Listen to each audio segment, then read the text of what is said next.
So this JoJo Siwa girlfriend Avery Cyrus lesbian TikTok drama is getting very entertaining. I love any drama that doesn't involve me. There's a lot going on, so I'm gonna try to recap it all. If you don't know, Avery Cyrus is a lesbian TikTok influencer with about 8 million followers. She makes a lot of different content, crafts, weird food, thirst traps. But until recently, a lot of her content has been couples content because she was in a very serious relationship with another lesbian TikTok influencer, Soph Mosca. They lived together, had been together a couple years, seemed very mature. I don't think you can ever really tell with aspirational content though, Instagram versus reality. I think it's kind of toxic because nobody's lives are really that perfect and nobody can live up to it. I think it mostly just ends up making people feel bad about themselves. They were looking at houses together, that they put an offer on one, and then very shortly after, they both posted announcements that they'd broken up, and all of lesbian TikTok was shocked. So a couple weeks after the breakup, Avery posts a video with JoJo Siwa, a mukbang video where they're eating all sorts of weird food.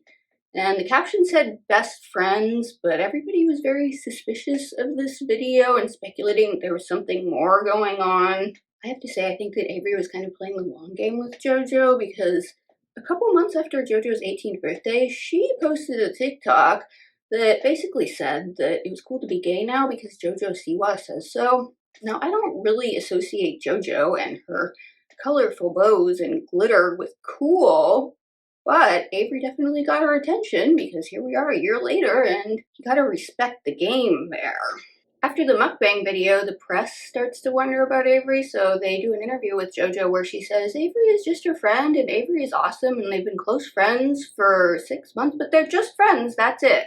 I saw the TikTok with you and Avery Cyrus. How did that come about, that collaboration? You know, Avery has been a really good friend of mine for like 6 months now. She's awesome. She's literally like the coolest. And I'm really grateful to have her as a friend of my life. She's a really, really good friend. So then shortly after that, JoJo kind of soft launches the relationship with a video saying that they're just friends. We're friends. Purely platonic. What's so funny? I don't know. It was obviously implying that there's something more. Unfortunately, Avery had already used that sound with a video with Soph. But also not be able to control myself because, like, did Avery forget? Like, she posted a TikTok using that exact sound with Soph. And this audio is made for us. Like, I'm all for them being happy, but I feel like Avery should have been like, no. Like, I already used the sound. So then JoJo decides to hard launch the relationship with a video at Chuck E. Cheese where they show the moment versus the photo, and then there's a Polaroid of them kissing, and then lesbian TikTok freaks out because lesbian TikTok loves to freak out. So after the hard launch Chuck E. Cheese video, some random lesbian posts a video saying, well, at least she's never taken a date to Chuck E. Cheese, and for some reason this hits a nerve with JoJo. And she posted a video saying that she's been a giant toddler her whole life and she has to do things like take dates to Chuck E. Cheese. You know what I love most about this is that this girl woke up today and was like, you know what, I'm gonna hate on JoJo Siwa for taking Avery on a date to Chuck E. Cheese, as if I haven't been a giant toddler my whole life. It's my duty. It's very defensive. Avery posts a video, I guess in solidarity, saying she can act like a child if she wants to, where she has rainbows in her hair and she's riding a giant stuffed unicorn. Now, it's not as creepy, age inappropriate, and obviously mentally ill as 28-year-old Eugenia Cooney posting a video of herself marrying a stuffed Jack Skellington while her mother films it. I just wanted to include a little Eugenia in there because she's the ultimate age inappropriate and creepy. But for age 22, riding a giant stuffed unicorn with rainbows in your hair and saying you get to act like a child if you want to is pretty age inappropriate and creepy. Then they post a video saying, you called us giant toddlers. JoJo called herself a giant toddler. Avery said she could act like a child if she wanted to. Nobody calls you giant toddlers but yourself, you weirdos. The Hey Mamas lesbians were a group of young white lesbians who were popular mostly during the pandemic. They were all about the thirst traps and the and the eyebrow slits. And they had racial appropriation issues that were very problematic, and there's a lot of racists in this video. I'm not going to go into that. You can look it up. It's been written on extensively. So Dallas, who's a member of the Hey Mamas group, was on Instagram Live and says that a friend of hers had a call where Avery said that she's just using JoJo for clout. Avery decided to have a call with somebody that I know, and Avery is using JoJo. And I feel bad for JoJo because she doesn't know. She does not know. She does not know. And that unicorn rainbow shit is not her real personality. I have hung out with Avery multiple times. She does not act like that.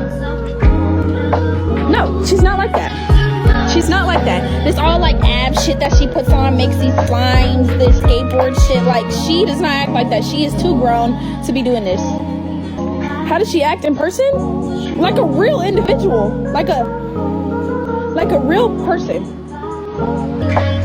How do you know Avery's using her for sure? Because she told my friend. She told my friend on the phone, and the friend immediately called me. I tend to believe her because Dallas seems very straightforward, and people have a type, and JoJo Siwa is a very young 19. And someone who's had a whole ass live-in grown-up relationship hooking up with JoJo Siwa seems a little predatory to me, but that's just my opinion. JoJo responds to Dallas's Instagram Live by posting a comment on Avery's TikTok saying Dallas is just a clout chaser and she's using both of them for clout. Dallas responds to JoJo saying she's using her for clout by saying, "No, JoJo, Avery's just using you." Hello, JoJo. I'm Dallas. The one who is a clout chaser. That's kind of crazy to me. I was trying not to be disrespectful towards you, but it seems like you thought something was funny. I don't like when people call me certain things and say certain things about me. And today is the day that you will learn about me, okay? You sit here and call me a clout chaser. It's funny to you how people say things about your relationship. Baby, my name's not Avery Cyrus. I don't need no views, no money, no nothing from you. Okay? I was trying to be a good person and let you know that your little girlfriend don't care about you. But you didn't want to listen to me. And when it happens, just remember that I was a good fucking person and I told you what was gonna happen. You know why I say things about your little girlfriend? Because I have known her since 2020. All she cares about is views. All she cares about is money. All she cares about is what she looks like on the internet. But you know what's so crazy to me? Is that she wasn't caring about none of that when she was fucking on lesbian TikTok, though. Oh, but don't get me started on that. I don't care about your rainbow unicorn stuff, sparkles, bows. I was trying to be a good fucking human and let you know how your little girl is. But nobody wants to hear that shit when they're in a new relationship with someone that they're really into. Also, when I was in Dallas's Instagram Live and JoJo was also there, they didn't want JoJo to join because they didn't want a bunch of children in the live because then they would have to censor their content. So using JoJo to get her followers for clout just doesn't make a lot of sense. I'm gonna let you compare the chemistry by posting some media of both couples.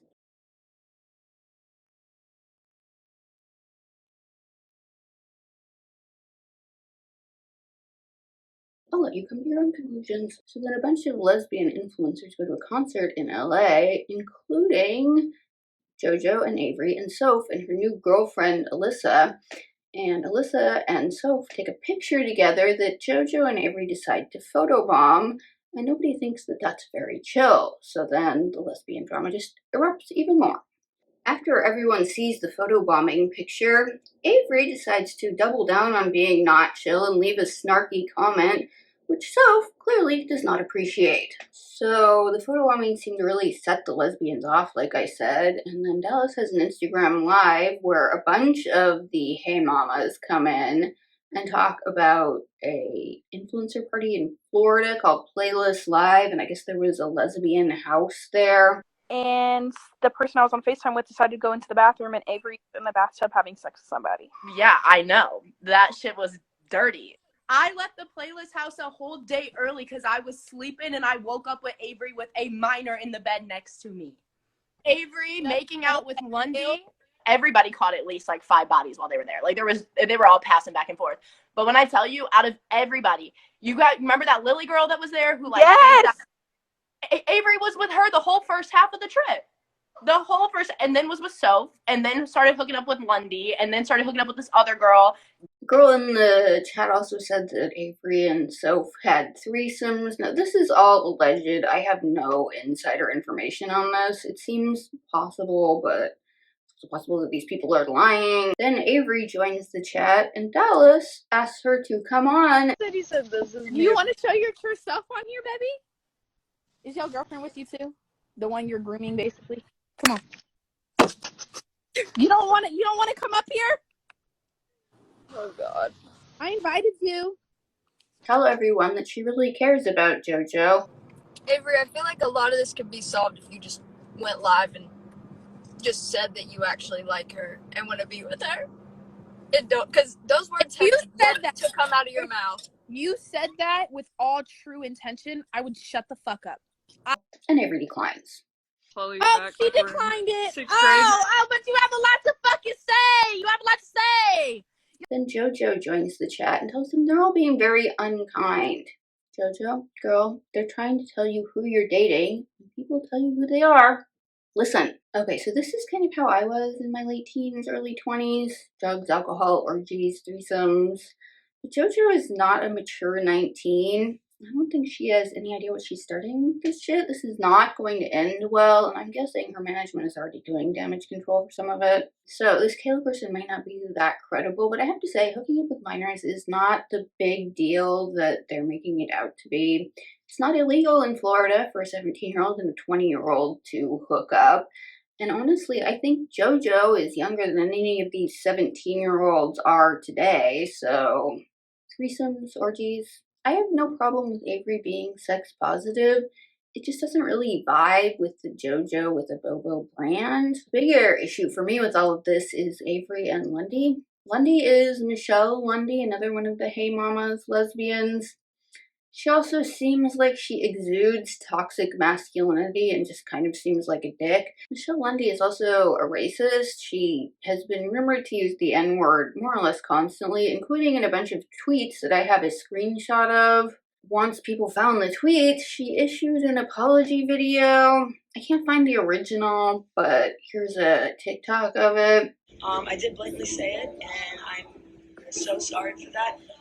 I'm not racist. I'm not racist. My family's biracial. The first two people that I ever dated were 2 black girls for 2.5 years. Like, I'm not a racist. I'm just stupid, and it was not okay. And I'm so sorry for those that I offended. Her excuse is basically along the lines of, well, I have black friends, so I can't possibly be racist.